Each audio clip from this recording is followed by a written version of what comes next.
Tadabburnya tentu banyak. Kenapa Aisyah yang pertama yang disebut oleh baginda Nabi? Yang pertama, Aisyah adalah didikan asli Rasulullah Shallallahu Alaihi Wasallam dalam Islam. Berikutnya, Aisyah adalah sahabat perempuan yang paling banyak meriwayatkan hadis dari Rasulullah Shallallahu Alaihi Wasallam.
Bismillahirrahmanirrahim. Assalamualaikum warahmatullahi wabarakatuh.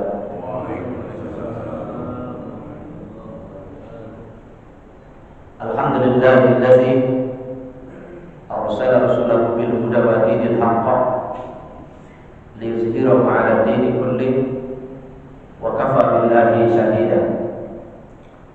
Asyhadu an la ilaha illallah wahdahu la syarika lah wa asyhadu anna Muhammadan 'abduhu wa rasuluh sallallahu alaihi wasallam la nabiyya ba'da amma ba'd. Puja dan puji kita persembahkan kepada Allah Subhanahu wa taala yang telah memberi kita berbagai macam nikmat. Semoga kita istiqomah bersyukur, berzikir dan beribadah dengan baik kepadanya sampai akhir hayat. Allahumma inna ala zikrika wa syukrika wa husni ibadatik. Salawat dan salam kita sampaikan kepada Nabi besar Muhammad sallallahu alaihi wasallam serta keluarga dan para pengikut pada yaumil qiyamah. Bapak Ibu yang dimuliakan Allah, pagi ini kita akan mencoba meneladani salah seorang didikan terbaik Rasulullah Sallallahu Alaihi Wasallam, yaitu Ibunda Aisyah. Pada satu kesempatan, baginda Nabi ditanya, Ayyun nasi ahabbu ilaika ya Rasulullah? Siapa orang yang paling engkau cintai wahai Rasulullah? Qala, Nabi menjawab, Aisyah. Qala faminar rijal, dari kalangan laki-laki? Qala abuha. Nabi menjawab, bapaknya. Artinya Abu Bakar As-Siddiq. Hadis riwayat Bukhari dan Muslim. Jawaban Nabi ini, bapak-bapak, ibu-ibu, tentu menjadi pelajaran penting bagi kita, ya. Kenapa Aisyah dan Abu Bakar menjadi dua orang yang paling dicintai oleh Rasulullah yang disebutkan dalam riwayat ini. Saya menemukan dalam riwayat lain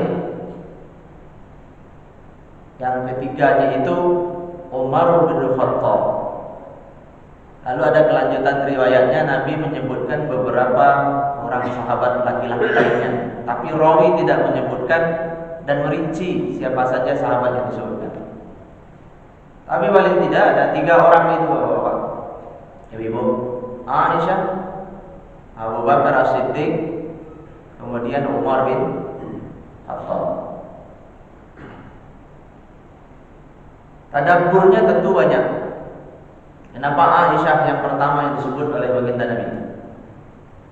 Yang pertama, Aisyah adalah didikan asli Rasulullah Shallallahu Alaihi Wasallam dalam Islam.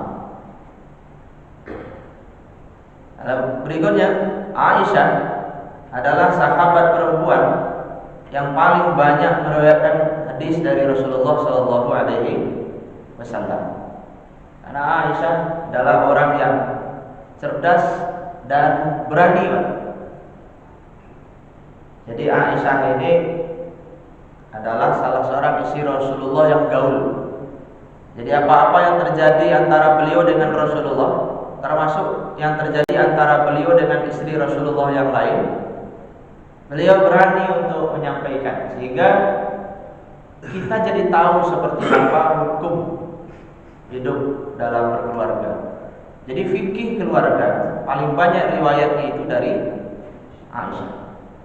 Bahkan Aisyah tidak segan-segan untuk menyampaikan hal-hal yang menurut kita tabu untuk disampaikan ke publik. Misalnya Aisyah mengatakan, kami biasa mandi berdua bersama Rasulullah dalam satu bejana itu. Nah, kalau sekarang dalam betap gitu ya, Nabi menatapku, aku menatap Rasulullah. Itu kan agak sedikit tabu untuk disampaikan ke publik, tapi Aisyah berani menyampaikan itu. Dan pada hari ini kita akan mencoba melihat beberapa hal lainnya tentunya, Bapak-bapak, Ibu-ibu.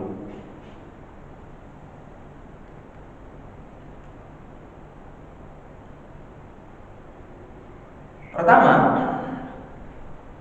saya ingin mengulang kembali untuk sekedar review ya, Pak.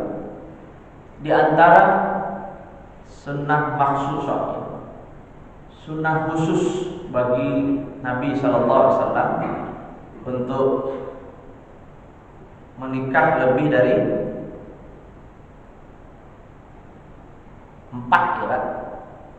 Untuk menikah lebih dari 4. Kalau sunnah ammah yang berlaku untuk laki-laki muslim secara umum, maksimalkan hanya boleh 4 ya.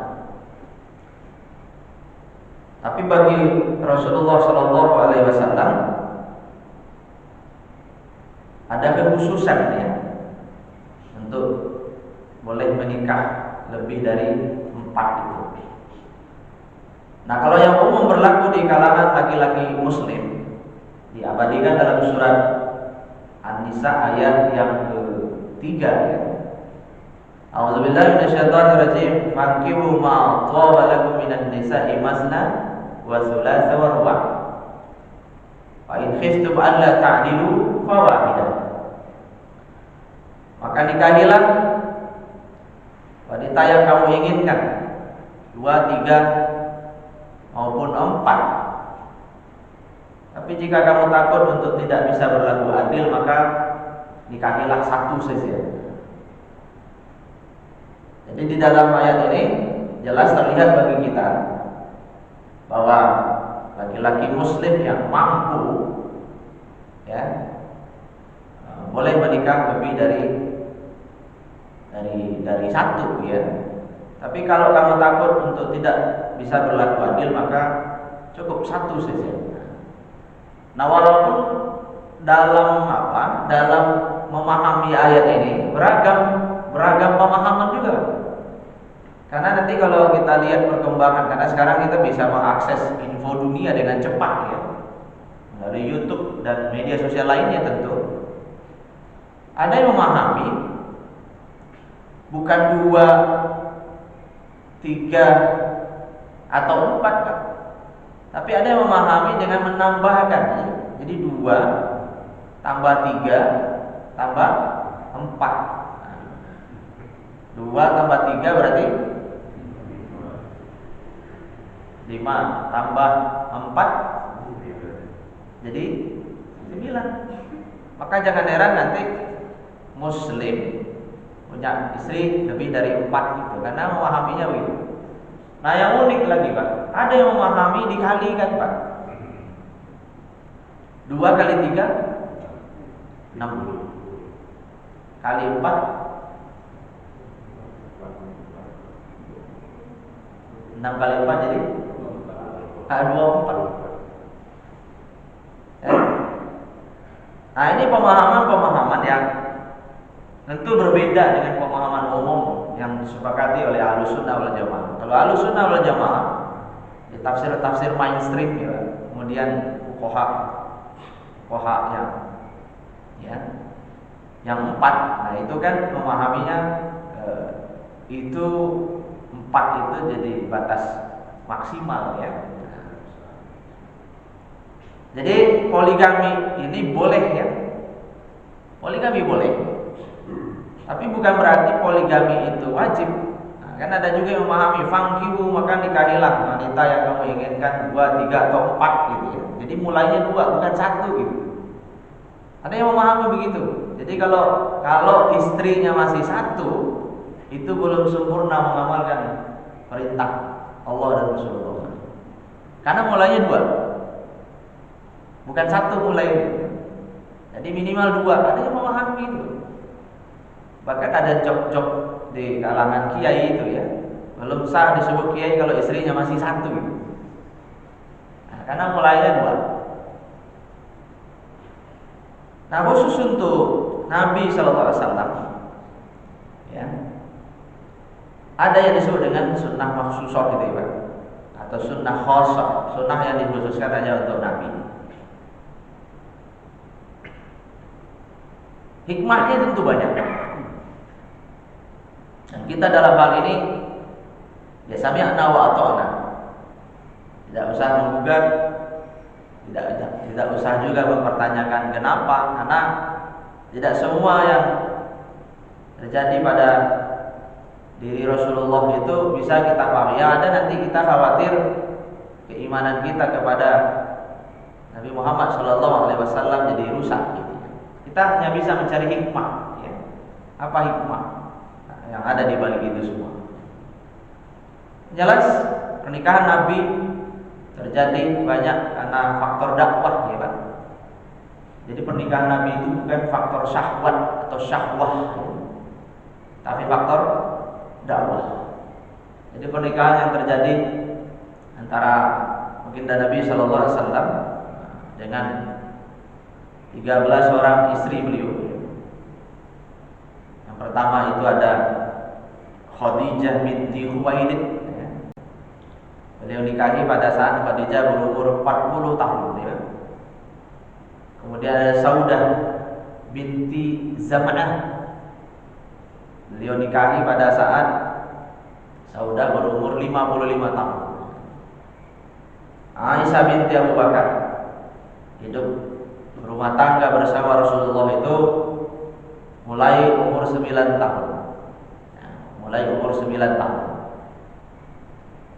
Kemudian ada Hafsah binti Umar. Kemudian ada Zainab binti Huzaimah.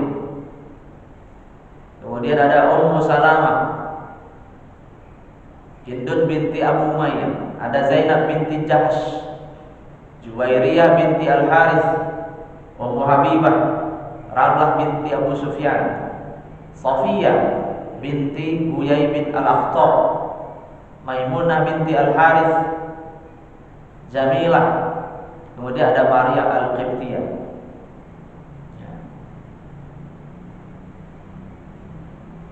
Nah dari 13 istri baginda yang disebut dalam sirah nabawiyah ini, ada yang kemudian memahami begini, Pak. Ketika ada keinginan suaminya untuk menikah lagi gitu ya. Kalau orang serius mau mengikuti sunnah khosoh ya, menikah lebih dari satu lah, katakan dalam hal berpoligami. Contoh juga dong langkah real yang diambil Nabi ya. Jadi setelah Khadijah meninggal, Nabi menikah dengan Saudah binti Zam'ah. Nah, yang ketika itu berumur lebih kurang 55 tahun. Nah, maka ada bahasa begini, nikahnya jangan sama anak gadis gitu ya, tapi sama nenek-nenek gitu ya. Nah, boleh menikah tapi sama nenek-nenek. Kalau memang tujuannya untuk menambah amal saleh ya, merawat anak yatim ya Pak, nolong janda-janda tua gitu ya. Jadi disuruhnya nikah sama nenek-nenek. Nah, kalau nikahnya sama sama perawan, sama yang lebih muda dari saya, berarti itu ngikutin syahwah bukan sunnah. Gitu. Nah, ini tentu bukan argumentasi yang bisa diterima secara ilahiyah ya Pak, tapi secara ilmiah, secara logika sih masuk ya kan. Karena memang tidak ada perintah juga untuk menikah berikutnya itu dengan janda tua, nggak ada perintah itu ya kan. Nah, perintahnya hanya fankihu ma thaba lakum minan nisa'i masna wa thulatha wa ruba' gitu.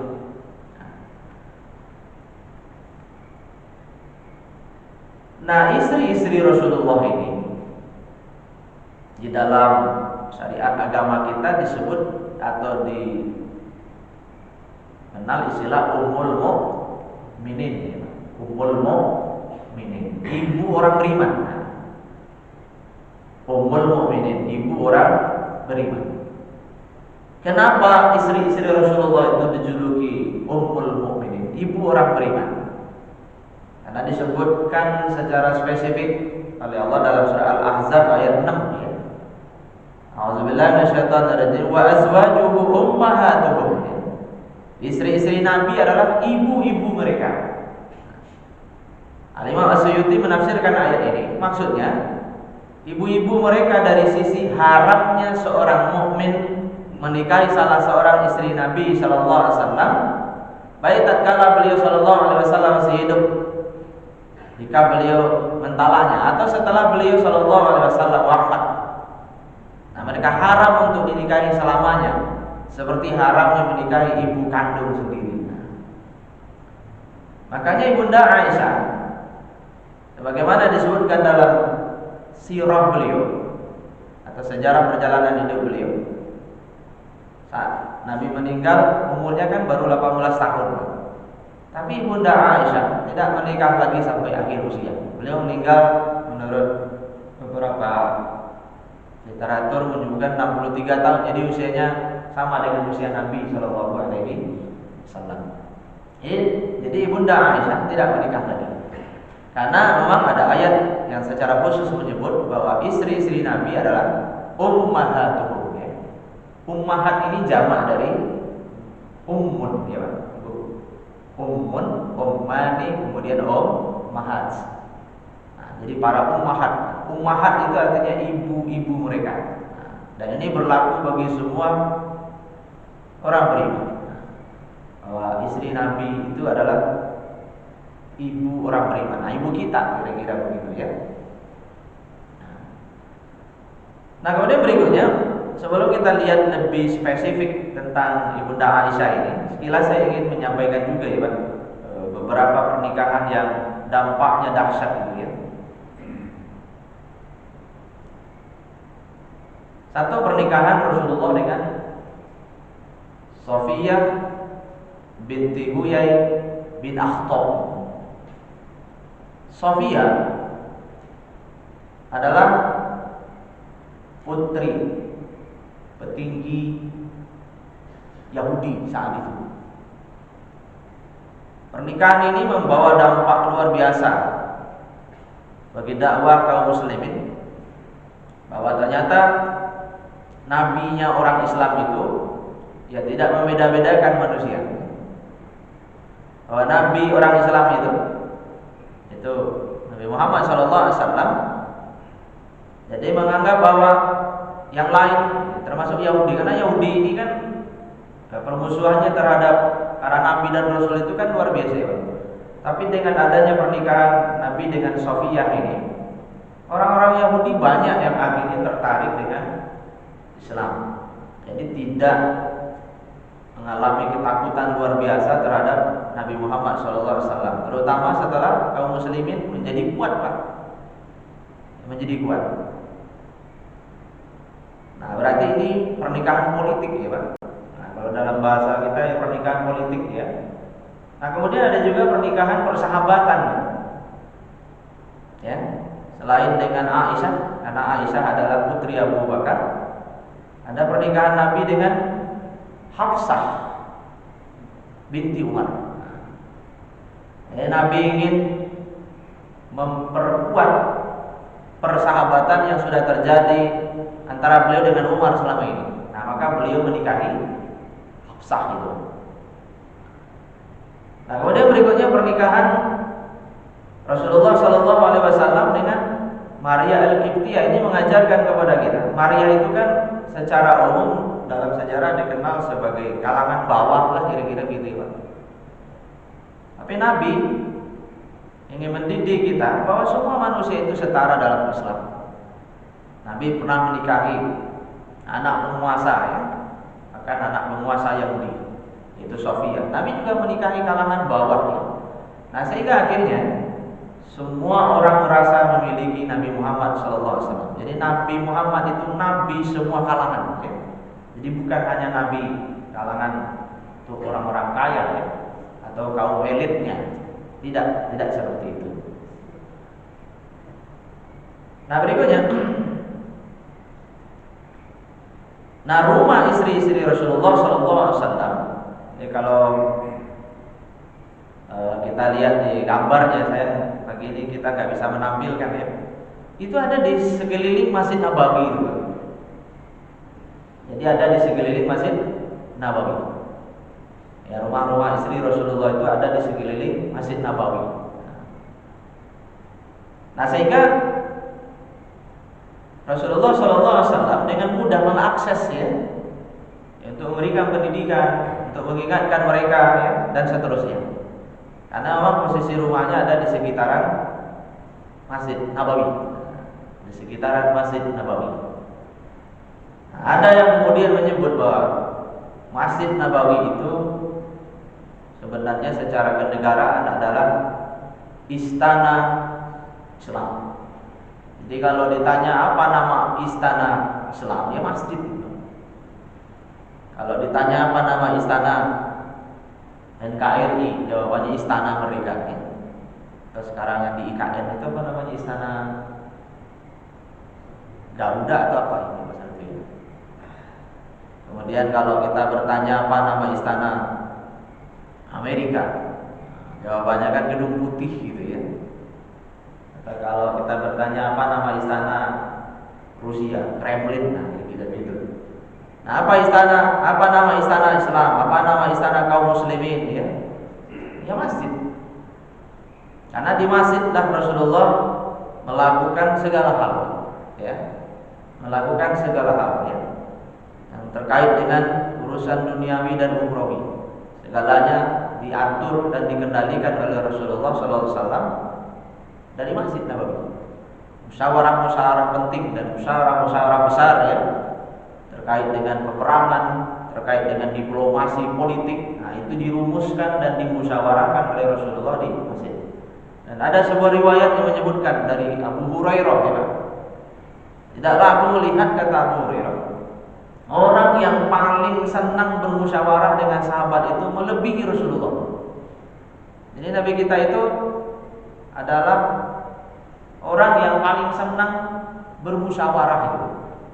Nah, sehingga semua orang merasa menjadi bagian dari keputusan itu.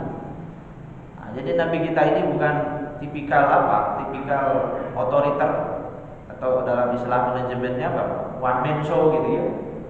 Jadi semua dilakukan sendiri, orang ikut aja gitu kan. Tapi Tapi Nabi kita melibatkan sahabat dalam keputusan-keputusan yang diambil ya. Tapi adab sahabat itu memang luar biasa ya Pak. Ketika mereka dilibatkan dalam musyawarah untuk mengambil sebuah keputusan, mereka itu suka menyampaikan kepada Nabi, ya Rasulullah, apakah yang engkau sampaikan itu wahyu atau ijtihad engkau sendiri? Itu adabnya Pak. Nah kalau wahyu, sami'na wa ata'na.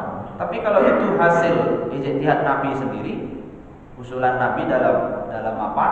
Dalam problem atau dalam urusan yang sedang dibahas, berdasarkan inisiatif beliau sendiri. Nah maka nanti sahabat menyampaikan pendapat yang bisa saja berbeda dengan pendapat yang disampaikan Nabi. Nah salah satu contohnya dalam perang Badar itu ya. Dalam perang Badar itu, kenapa kemudian markas kaum muslimin itu berada di sekitaran sumur Badar? Itu adalah usulan sahabat. Tadinya Nabi menyampaikan posisinya tidak di situ ya Pak. Tapi akhirnya posisi di dekat sumur Badar itu diambil menjadi keputusan karena argumentasinya kuat.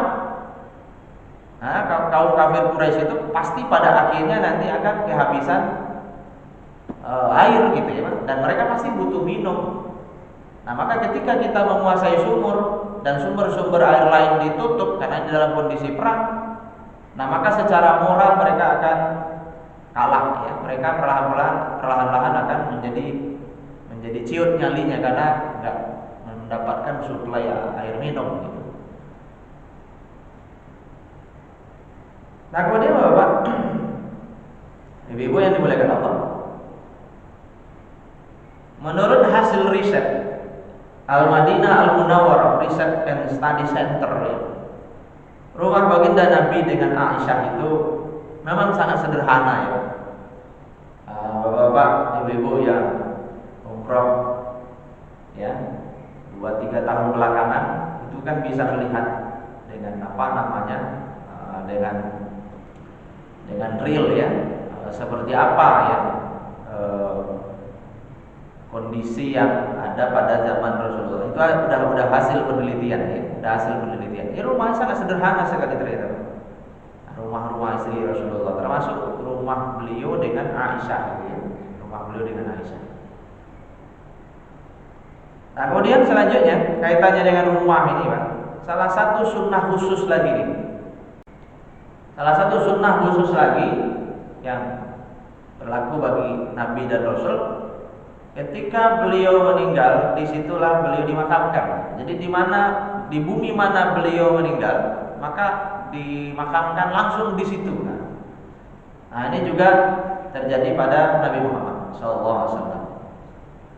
Nabi kita itu meninggal di pangkuan Aisyah, di rumahnya Aisyah, ya persis di makam beliau yang sekarang itu. Nah disitulah dulu rumah Rasulullah bersama Aisyah. Ya, jadi rumah Aisyah bersama Rasulullah persis di makam beliau yang sekarang itu. Nah dulu kalau kita lihat dari sisi gambar juga nih, itu berada di luar masjid ya, tapi dindingnya nyatu sama dinding Masjid Nabawi. Makanya kalau Nabi i'tikaf di masjid, itu Aisyah di sebuah riwayat disebutkan menyisirkan rambut Rasulullah dari kamarnya itu. Nah berarti kan Nabi menjulurkan kepalanya ke kamar ya, lalu disisir oleh Aisyah dari kamarnya gitu. Nah, jadi nyatu sama dinding masjid. Makanya dalam riwayat disebutkan Bilal bin Rabah tidak akan mengumandangkan iqamah kalau Rasulullah belum keluar ya dari rumah beliau. Nah, jadi kalau Rasulullah belum muncul kan, nah itu Bilal tidak akan iqamah. Jadi standarnya ketika itu ya Rasulullah. Nah itu di beberapa pondok berjalan juga tuh, termasuk dulu di pondok saya itu. Jadi kita tidak akan iqamah kalau Pak Kiai belum keluar.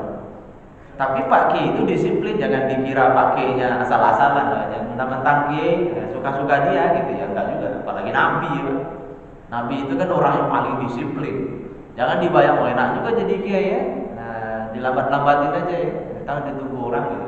Ya nggak begitu juga cara pikirnya. Tapi ini kemudian menjadi apa? Menjadi standar supaya apa? Penghormatan orang kepada pemimpin itu bukan hanya dalam urusan duniawi, Pak, tapi juga dalam urusan ukhrawi. Karena ada istilah murabbir roh gitu ya, Pak. Ya, murabbir roh. Jadi guru spiritual kalau bahasa sekarang ya. Tapi murabbir roh itu sebenarnya Nabi itu kan orang yang paling dekat dengan Allah ya, Pak. Dan sholat yang kita lakukan itu kan dalam rangka menguatkan hubungan kita dengan Allah ya. Makanya disebutnya sholat itu ya. Kan ada dua itu ya, ada sholat, ada silah yang pernah kita uraikan itu.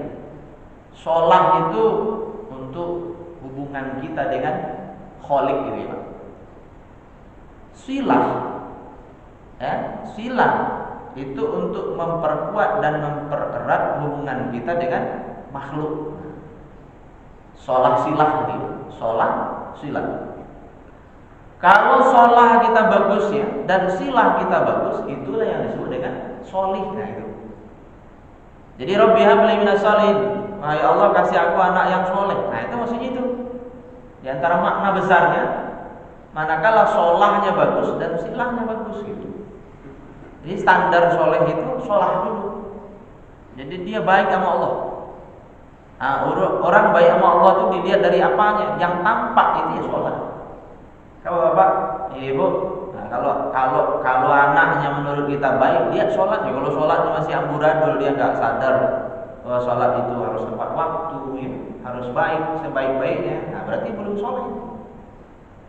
Ya, hanya sholat silah, sholat dan silah. Itulah yang disebut dengan soleh.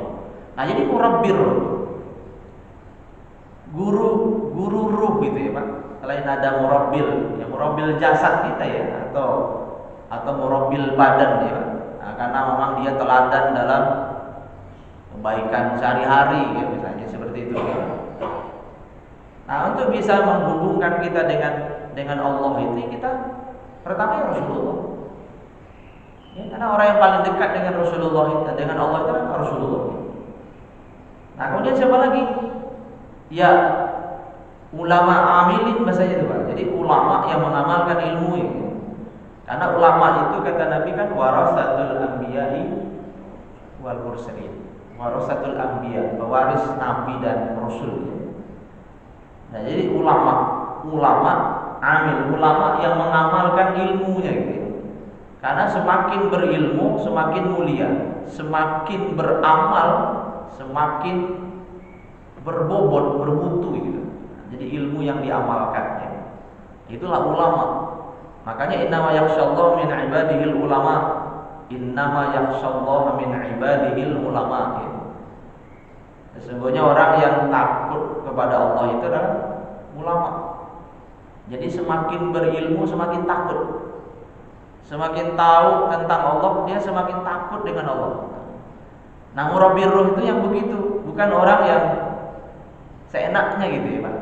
Nah, bukan orang yang seenaknya, ya orang yang takut sama Allah. Ya orang yang takut sama Allah, ya.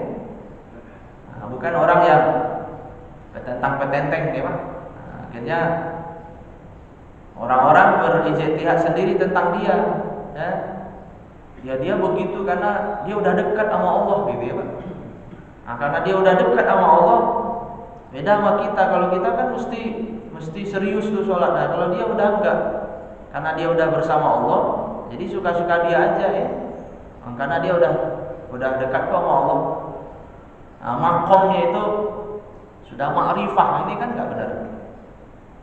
Nah, yang diajarkan oleh baginda Nabi Sallallahu Alaihi Wasallam, sebagaimana yang diceritakan oleh Ibunda Aisyah, ya, Nabi itu sholat tahajudnya itu bahkan sampai kakinya bengkak gitu. Ibu Aisyah bilang, pernah satu malam aku terbangun ya, udah pati Rasulullah sedang sholat. Lalu aku tidur lagi, bangun lagi, Rasulullah masih sholat. Ya, tidur lagi, bangun lagi, Rasulullah masih sholat. Ya. Jadi sholatnya Nabi itu, sholahnya Nabi itu, ya, nggak ada apa-apa yang dibandingkan dengan sholah yang lain. Nah, padahal Nabi itu kan orang yang paling dekat sama Allah. kok sholatnya sedemikian luar biasa hebatnya gitu. Nah, karena semakin dekat dengan Allah, ya, semakin dekat dengan Allah, semakin berilmu tentang Allah, dia semakin takut dengan Allah. Makanya Bapak, Ibu-ibu di beberapa tempat ya, karena sekarang orang gampang mengakses ya. Saya Ramadan kemarin kita di apa namanya? Dikabarkan tentang berita di Masjid Al-Fatah Temboro itu. Ada sholat tarawih. Nah, yang bacaannya itu sampai 30 juz. Jadi sholat tarawihnya satu Quran gitu ya. Nah, terlepas dari kritik yang disampaikan, tapi itu kan luar biasa ya Pak. Saya kemarin dikabari juga sama kawan ya, ponakannya, ya, keponakan beliau, itu satu kali duduk 30 juz ya Pak, dikabarin di grup alumni. Jadi satu kali bahasa itu sekali duduk ya Pak, artinya tanpa jeda, tanpa putus-putus gitu ya. Kadang kalau kita khatam itu ya, bisa 2 hari 3 hari, enggak, sekali duduk 30 juz. Nah, jadi ada orang yang spiritnya itu, semangat itu begitu loh ya. Nah, kalau saya seingat saya yang paling banyak saya ikutin itu salat malam itu 15 juz. Nah, kalau itu saya pernah ikut dan saya ya menangis juga sih melihat semangat bapak-bapak yang ikut ya. Kalau ibu kita nggak bisa lihat, luar biasa semangat mereka itu. Jadi kadang saya menjulukinya tonggak-tonggak yang berdiri kokoh ya. Saya udah goyang-goyang sama beberapa kawan-kawan nih yang muda-muda. Itu bapak-bapak yang umurnya udah di atas 60 kayak nggak ada gerakan, tenang gitu. Kebayang nggak bapak salat malam 15 juz kayak gimana gitu. Nah, kalau orang-orang istiqomah seperti itu Pak, dia untuk menjalin hubungan dengan Allah, gimana mereka itu tidak dekat sama Allah gitu. Kita kadang untuk istiqomah 2 rakaat saja berat. Jadi luar biasa. Nah, Rasulullah SAW ya, kalau bahasa itu begini lagi kira-kira logikanya Pak. Jadi kita ini kan sedang berusaha mendekat ke Allah sampai nanti terhubung ya dengan kokoh dan kuat dengan Allah. Kalau kita lihat kata aqoda itu kan bisa dibaca ikat, bisa dibaca akad, kemudian ada akidah ya Pak. Jadi udah terhubung. Nah, kalau terhubung sama Allah jadi ringan gitu. Nah, tapi bagi yang tidak terhubung Pak, nah ini kan perjuangan untuk sampai ke sini nih. Nah, untuk nyantol di sini nih, itu kan luar biasa, ya, dahsyatnya gitu. Nah, tapi kalau sudah terhubung itu jadi ringan. Maka melihat orang-orang yang kalau dia sholat malam ya, itu istiqomah dan kadang bacanya itu nggak tanggung-tanggung ya. Nah, itu karena terhubung tadi ya, kita perjuangannya gini Pak ya. Nah, makanya kita ini gampang capek, dikit-dikit capek, terus semangatnya kurang gitu ya. Karena bisa jadi nyantol tapi lemah. Nah, kadang-kadang ini lagi Pak, berjuang lagi, nah di sini lagi. Nah, selanjutnya Bapak Ibu, kaitannya dengan rumah Ibunda Aisyah. Ada satu ketika Nabi menyampaikan, ma baina baiti wa mimbari raudhah min riyadil jannah. Antara rumahku ya dan mimbarku terdapat taman dari taman-tamannya surga. Raudhah ya, raudhah tamannya surga. Raudhah min riyadil jannah. Antara rumahku dan mimbarku ya. Nah, sebenarnya di sini ada gambarnya. Bapak bayangin aja dulu. Mimbar tempat biasa Nabi menyampaikan khutbah ya. Antara rumahku dan mimbarku ya. Antara rumahku dan mimbarku. Nah, rumah Nabi itu Yang dimaksud di sini adalah makam beliau yang sekarang itu. Karena disitulah dulu beliau tinggal bersama Aisyah. Jadi antara makam Nabi yang sekarang dengan mimbar itu yang disebut dengan Raudhah ya. Jadi kalau kita ke Masjid Nabawi ya, yang paling sakral ya di Masjid Nabawi itu kan Raudhah itu. Jadi tempat doa diijabah Allah ya.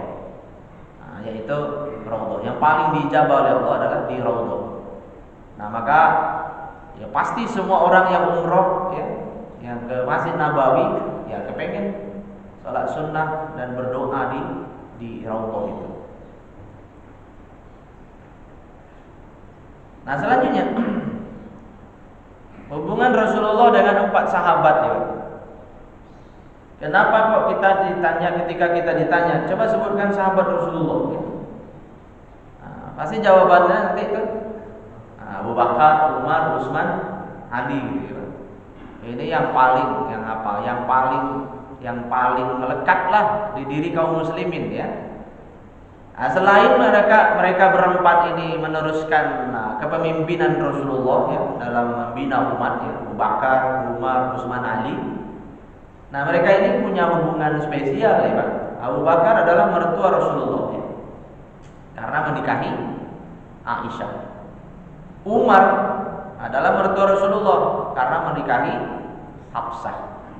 Utsman adalah menantu Rasulullah karena Utsman menikahi Ruqayyah. Nah, kemudian berikutnya Ummu Kalsum. Jadi 2 putri Rasulullah dinikahi oleh Utsman. Nah, ketika Ruqayyah meninggal dunia, Nabi menikahkan Utsman dengan putri beliau yang lain yang bernama Ummu Kalsum. Makanya Utsman digelari Zunnurain, pemilik 2 cahaya. Nah, kemudian yang keempat Ali, menantu Rasulullah karena menikahi Fatimah. Nah, jadi persahabatan yang terjadi bukan sekedar persahabatan sesama mujahid dakwah yang memperjuangkan Islam ya kan, tapi juga persahabatan kekeluargaan gitu ya. Kalau enggak mertua, ya menantu Nabi gitu. Makanya 4 sahabat ini dekat sedekat-dekatnya dengan Rasulullah SAW. Nah, kemudian berikutnya kita lihat menikahnya Aisyah dengan Nabi SAW ya. Diriwayatkan oleh Imam Muslim nomor 1422 ya.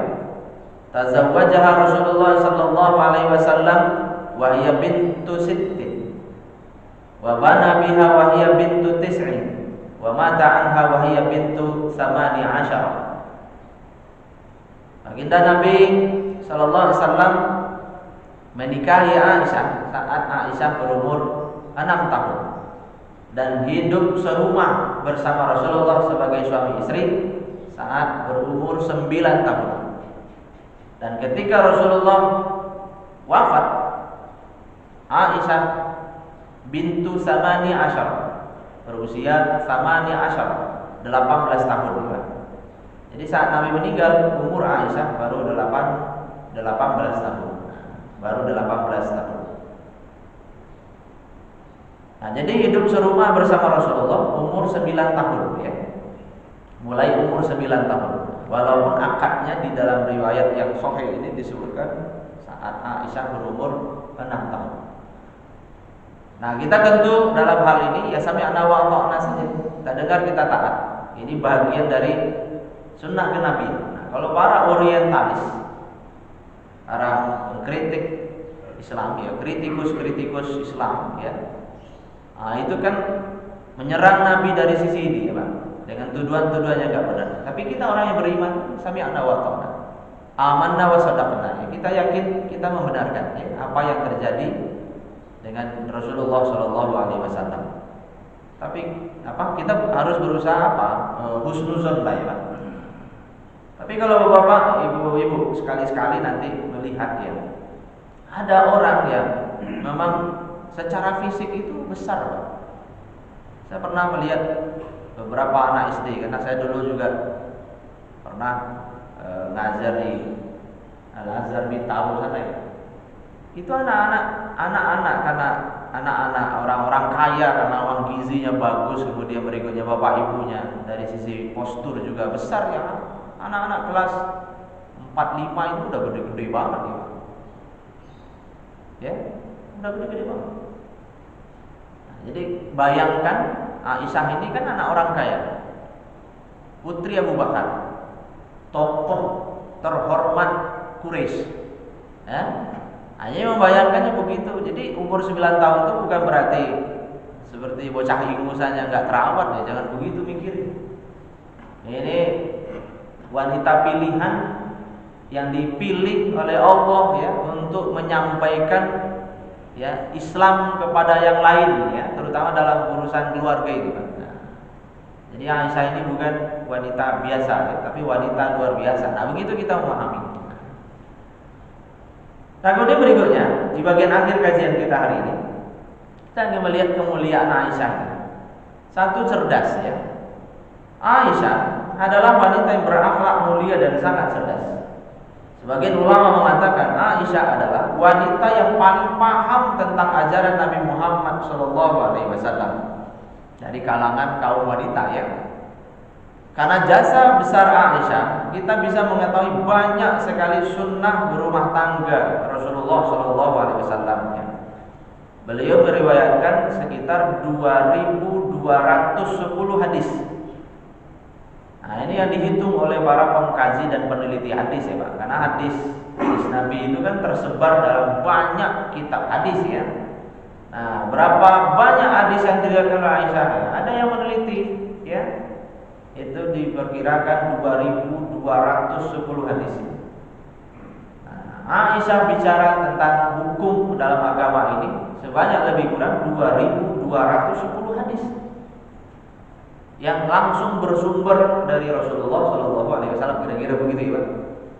Nah, jadi referensi utama kita untuk mengenali sunnah Nabi itu salah satunya adalah Aisyah. Nah, makanya beliau ini termasuk top 5 bahasa Inggris. Jadi 5 sahabat yang paling banyak meriwayatkan hadisnya. Nah, 316 diantaranya terdapat dalam Sahih Bukhari dan Muslim. 2.210 hadis itu banyak sekali ya. Ya, banyak sekali. Nah, kemudian berikutnya Aisyah menjadi sebab turunnya ayat ya. Ada beberapa ayat ya. Yang pertama ayat yang berhubungan dengan tayamum ya. Nah, Ibnu Abbas menuturkan ketika kalung ibunda Aisyah jatuh pada suatu malam di Abwa, Rasulullah mencari bersama beberapa sahabat. Nah, ini keseriusan Nabi. Walaupun Nabi itu pemimpin perang ya Pak, tapi untuk yang detail seperti itu beliau lakukan. Nah, kalau Aisyah hilang, beliau ikut nyari bersama para sahabat. Nah, paginya mereka tidak mendapat air. Lalu turunlah ayat tayammum, fatayammamu sa'idan thayyiban. Ya, maka jika kamu tidak memperoleh air, maka bertayamumlah dengan debu yang baik atau suci ya. Usaplah wajahmu dan tanganmu dengan debu itu. Al-Maidah ya. Jadi karena paginya Rasulullah dan sahabat tidak menemukan air, turun ayat tentang tayamum. Kemudian yang kedua, menjadi asbabun nuzulnya surat An-Nur ayat 11 sampai 19 tentang hadisul ifki ya. Berita hoax yang disebarkan oleh orang-orang munafik tentang ibunda Aisyah. Jadi ibunda Aisyah dituduh berselingkuh ya Pak. Dituduh berzina. Bayangkan Pak, istri Nabi yang paling dicintai oleh Rasulullah dituduh berzina. Nah, ini salah satu modusnya untuk merusak ya, penilaian orang terhadap Aisyah. Kemudian yang kedua untuk merusak bahwa istri Rasulullah itu tidak baik-baik saja seperti yang dipersepsikan selama ini ya. Nah, kemudian berikutnya untuk memunculkan kisruh di kalangan kaum muslimin ya. Nah, maka untuk memunculkan kisruh, rusak istrinya kira-kira begitu. Nah, hampir 1 bulan lamanya ya, Rasulullah tidak bisa membuat keputusan karena wahyu tidak turun ya. apakah Ibunda Aisyah ini melakukan perzinahan atau enggak gitu ya. Nah, Rasulullah tidak bisa memberikan jawaban pasti yang sebagaimana yang dituntut oleh orang-orang munafik. Tapi pelajaran besarnya bagi kita, Nabi saja Pak, tidak tahu yang gaib kalau tidak dikasih tahu oleh Allah. Nah, itu hikmah besarnya bagi kita dari sisi akidah, supaya kita tidak gampang percaya dengan paranormal itu Pak, dengan paradukun. Karena di agama kita kan nggak boleh percaya sama dukun. Nabi saja, kekasih Allah, orang yang paling dekat dengan Allah, tidak tahu dia yang terjadi kalau tidak dikasih tahu oleh Allah Subhanahu wa taala. Nah, bahkan ketika dulu kami belajar sirah, ada sebuah perkataan Ali yang membuat Ibunda Aisyah itu kesal, sekesal-kesal itu. Sehingga akhirnya ketika beliau diajak terlibat dalam perang Jamal, perang onta, Ibunda Aisyah kan mau bergabung dengan pasukan yang kontra sama Khalifah Ali ketika itu. Nah, di antara perkataannya berhubungan dengan hadisul ifki ini, Pak. Tidak tahu apakah itu konteksnya diskusi atau nyeletuk dan seterusnya. Yang jelas kata-kata Ali kedengaran sama Ibunda Aisyah. Ya. Intinya ya Rasulullah, perempuan itu banyak. Jadi intinya kesan yang ditangkap ya ceraikan Aisyah, cari yang lain. Jadi nggak usah, intinya kalau kita ini nggak usah mempertahankan Aisyah, perempuan itu banyak. Itu berkesan betul bagi Aisyah. Nah, tapi pelajarannya bagi kita, hati-hati ngomong yang nggak baik. Ya, walaupun di hadapan orang baik. Karena bisa jadi kata-kata kita itu melukai hatinya, ya Pak. Kalau hati yang terluka kan susah disembuhkan, ya Pak. Nah, walaupun sudah minta maaf, sudah dimaafkan, tapi bekasnya tetap tidak akan bisa hilang 100%. Nah, akhirnya turun surat An-Nur ayat 11 sampai 19 ya. Di mana intinya mengklarifikasi, menjelaskan ya bahwa Ibunda Aisyah terbebas dari tuduhan orang-orang munafik ya. Nah, sesungguhnya kata Allah, orang-orang yang membawa berita bohong itu adalah dari golongan kamu juga. Ini di ayat 11 surat An-Nur ya. Janganlah kamu kira bahwa berita bohong itu buruk bagi kamu, bahkan ia adalah baik bagi kamu. Tiap-tiap orang dari mereka mendapatkan balasan dari dosa yang dikerjakannya. Dan siapa di antara mereka yang mengambil bagian terbesar dalam penyiaran berita bohong itu, maka baginya azab yang besar. Ini kan kaum muslimin mulai mengalami demotivasi juga Pak, karena isu ini benar-benar mempengaruhi semua. Isu ini benar-benar mempengaruhi semua, menyita energi sekian banyak sahabat ya. Nah, sebagaimana yang terjadi di hari ini ya Pak. Nah, jadi isu-isu atau berita-berita seperti ini akan mengganggu stabilitas ya. Dan dulu juga ternyata pernah terjadi. Nah, kemudian berikutnya di ayat 19 ya. Sesungguhnya orang-orang yang ingin agar berita perbuatan yang amat keji itu tersiar di kalangan orang-orang yang beriman, bagi mereka azab yang pedih di dunia dan di akhirat. Dan Allah mengetahui sedang kamu tidak mengetahui. Ingatlah di waktu kamu menerima berita bohong itu dari mulut ke mulut, dan kamu katakan dengan mulutmu apa yang tidak kamu ketahui sedikit pun juga, dan kamu menganggapnya sesuatu yang ringan saja, padahal dia di sisi Allah adalah besar. Dan mengapa kamu di waktu mendengar berita bohong itu tidak mengatakan, kita sama sekali tidak pantas untuk mengucapkan ini. Maha suci Engkau ya Rabb kami, ini adalah dusta yang besar. Nah, untuk hari ini kalau bisa kita juga begini ya Pak, kalau kita tidak tahu faktanya ya, nah, kalau bisa kata-katanya Pak, kita tidak pantas untuk mengucapkan ini, kita tidak pantas untuk membahas yang begini-begini kan? Itu kalau seandainya kita tidak tahu fakta yang sebenarnya. Nah, di akhir Ibunda Aisyah terkait peristiwa ini menyampaikan, jika aku mengatakan bahwa aku bersih dan Allah mengetahui bahwa aku bersih, maka kalian tidak akan percaya. Tetapi bila aku mengaku salah, kalian akan percaya. Nah, di dalam sejarah disebutkan kenapa ini kemudian menjadi berita besar. Nah, dalam sebuah peperangan, Ibunda Aisyah kan ikut bersama Rasulullah. Nama perangnya itu perang Al-Muraisi, ya Pak. Nah, sekembalinya Rasulullah dan rombongan dari perang Al-Muraisi ini, para pasukan beristirahat. Nah, Ibunda Aisyah itu digotong pakai kayak Jenderal Sudirman gitu lah kira-kira gitu. Nah, beliau saat itu juga ikut istirahat dan turun ya untuk buang hajat dan seterusnya.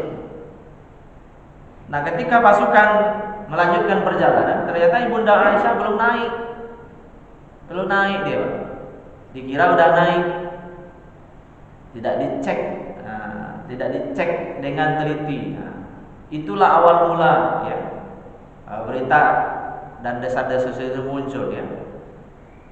Nah, ternyata ada salah seorang pasukan Nabi kita yang jalan belakangan. Nah, dia tidak bersama rombongan yang bernama Sofwan bin Mu'attal itu. Dia dengan ontanya nyampai akhirnya di lokasi peristirahatan pasukan kaum muslimin tadi dan melihat Ibunda Aisyah sendiri di situ. Nah, melihat Ibunda Aisyah sendiri di situ, tanpa banyak bicara dia langsung menawarkan ya Ibunda Aisyah untuk naik ke ontanya dan dia jalan kaki itu Pak nyampai ke Madinah. Dan saya membaca di sirahnya, dalam perjalanan itu Sofwan bin Mu'attal sama sekali tidak bicara dengan Rasulullah demi menjaga adab. Tapi ketika Aisyah sampai di Madinah mulai muncul desas-desus ya. Nah, kalau Ibunda Aisyah berzina ya, berselingkuh dengan Sofwan bin Mu'attal. Nah, pada pengakuan Sofwan bin Mu'attal kami tidak berkata-kata sama sekali. Nah, tapi itu kemudian ya digoreng oleh orang-orang munafik di Madinah dan akhirnya menjadi berita bohong yang sampai-sampai ya Pak Rasulullah sendiri hampir menceraikan Aisyah. Nah, kemudian berikutnya beliau adalah sosok yang sederhana dan dermawan ya. Karena satu ketika beliau menafkahkan atau menginfakkan 100 dirham tanpa menyisakan 1 dirham pun ya. Jadi semangatnya bersedekah luar biasa. Kemudian beliau juga pernah membagikan 70.000 dirham sementara jubahnya bertambah ya. Membagikan 70.000 dirham sementara jubahnya bertambah ya. Nah, kemudian Ibunda Aisyah ya, termasuk orang yang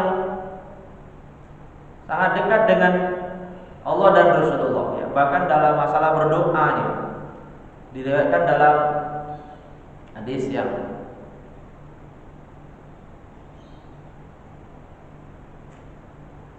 di kitabnya Al-Baihaqi, Sunan Al-Baihaqi dalam ini dalam Syu'abul Iman ya. Dan hadis ini mauquf jayyid.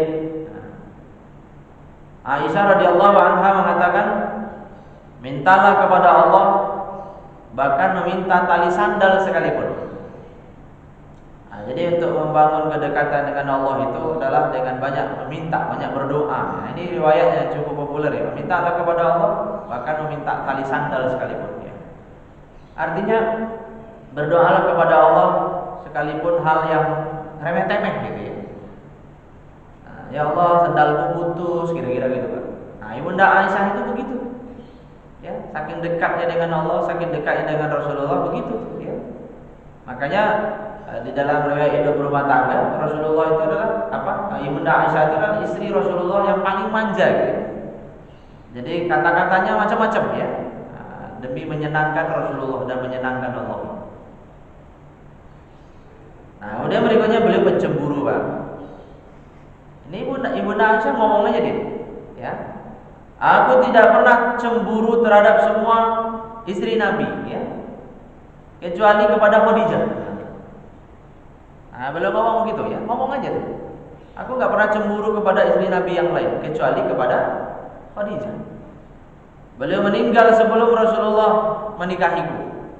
Namun aku sering sekali mendengar Rasulullah menyebut-nyebut Khadijah. Nah, jadi ternyata rasa cemburu juga ada pada diri ibunda Aisyah.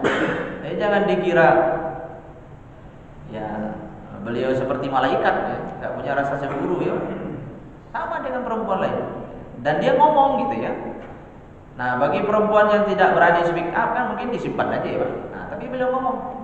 Tapi ini kan jadi pelajaran bagi apa? Bagi ibu-ibu ya. Cemburu itu sifat dasar manusia. Ya. Jadi kalau bapak-bapak misalnya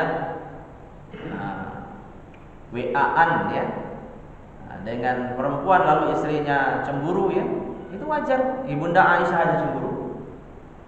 Ya. Nah, jangan sampai kemudian ya menduakan walaupun hanya menduakan hati ya Pak. Nah, alasannya ya namanya kita berkawan dulu ya wajar-wajar aja lah kita WA-an ya bersanda di grup alumni dan seterusnya gitu. Nah, akhirnya disiasati itu.